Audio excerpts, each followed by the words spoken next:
All right, this is Chapter 10, Art of Public Speaking, 13th edition. All rights reserved by McGraw-Hill Publishing and Lucas, Art of Public Speaking, and is not intended for my profit, but it's only to be used by my students in my online class. All right, let's talk about the beginning and the end of your speech presentation. So, what we're trying to do in our introduction is several things, and this looks very similar. If you look at the introduction on the tornado speech, you'll notice that the first thing we're doing is getting attention. So that's our attention getter, trying to get the audience's interest. The next thing we're doing is revealing the topic, and you'll notice that we call this on the tornado speech outline, we'll call this the relevance. So we're revealing the topic and revealing why it is important to your audience and why they should pay attention.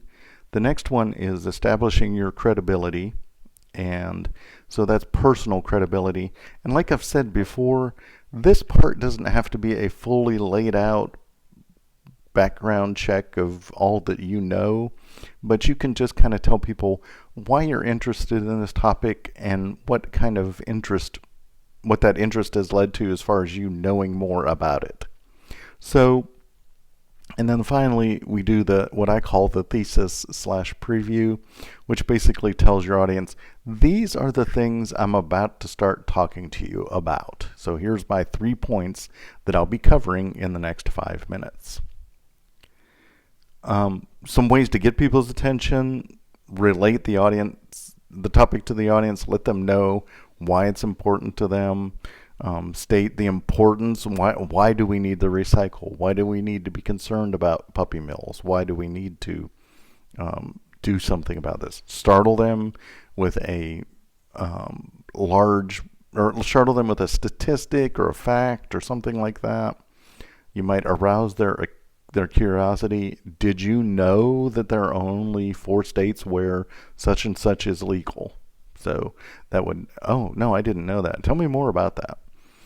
Okay, so questions, I would say be really careful with questions.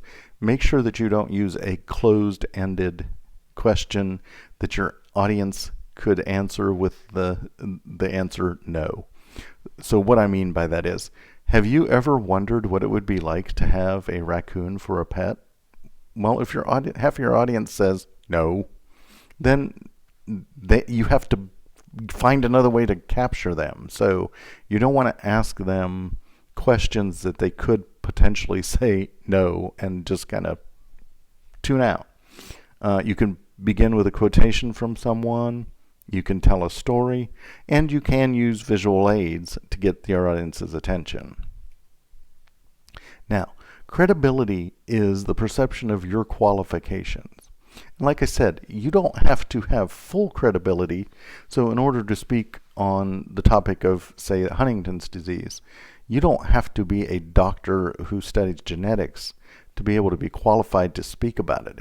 If a member of your family has had Huntington's, or if you just are interested in genetics and this is why you wanted to explore this topic a little bit more, it's okay to have that kind of credibility as a speaker, but bring in what we call borrowed credibility that says, okay, here are some people that are experts that are the people that I got my information from.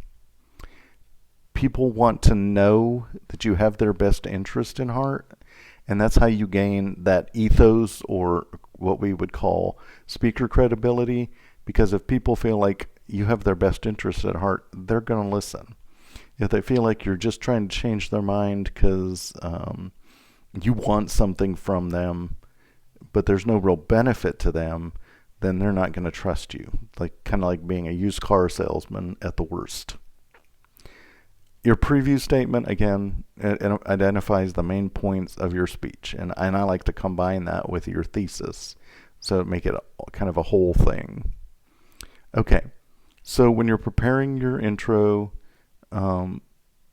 basically the way to approach the speech in a lot of ways is to find your 3 key points, and get all the information that you want, and then build your introduction and your conclusion.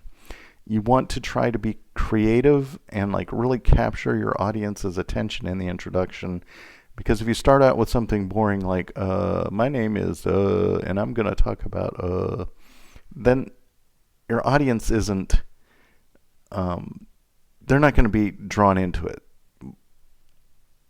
For example, if you were to say, did you know that if one of your parents has Huntington's disease, you have a 1 in 2 chance of also having that genetic disorder? And basically, things are left down to a coin flip.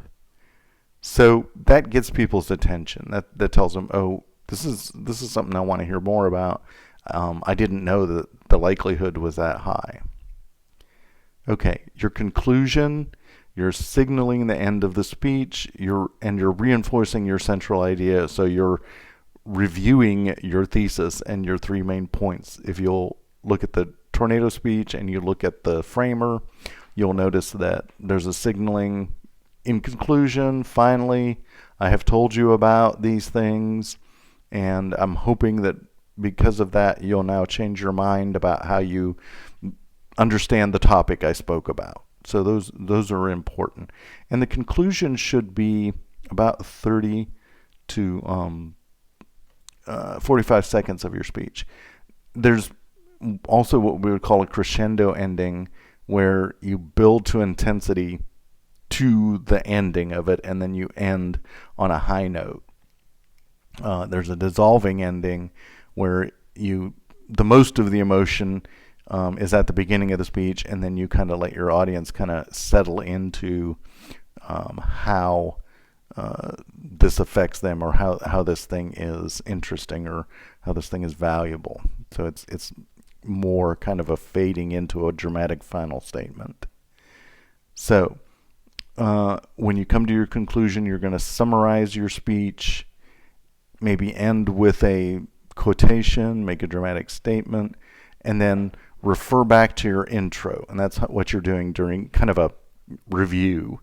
Or in the case of, well, I think one interesting way that my foster daughter did a speech on Huntington's disease, and at the beginning of the speech, she said, your chances of getting Huntington's if you have a parent that has Huntington's are 50%, just like a coin flip. And she flipped a quarter and laid it on top of her hand and held the other hand over top of it while she was speaking.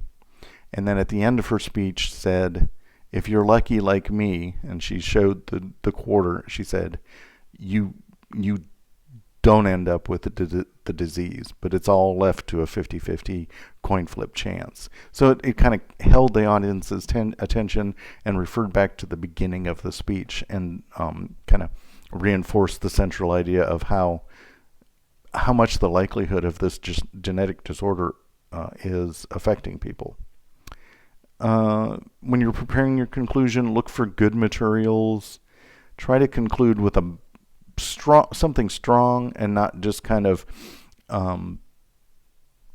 here's the thing that's like least effective the least effective ending in a speech is probably, and well, yeah, that's kind of all I have. You don't want to end like that. You want to end with something that is going to help your audience remember what you spoke about. And again, brief. Your introduction should be about a minute and something long, maybe a minute and 15 seconds long.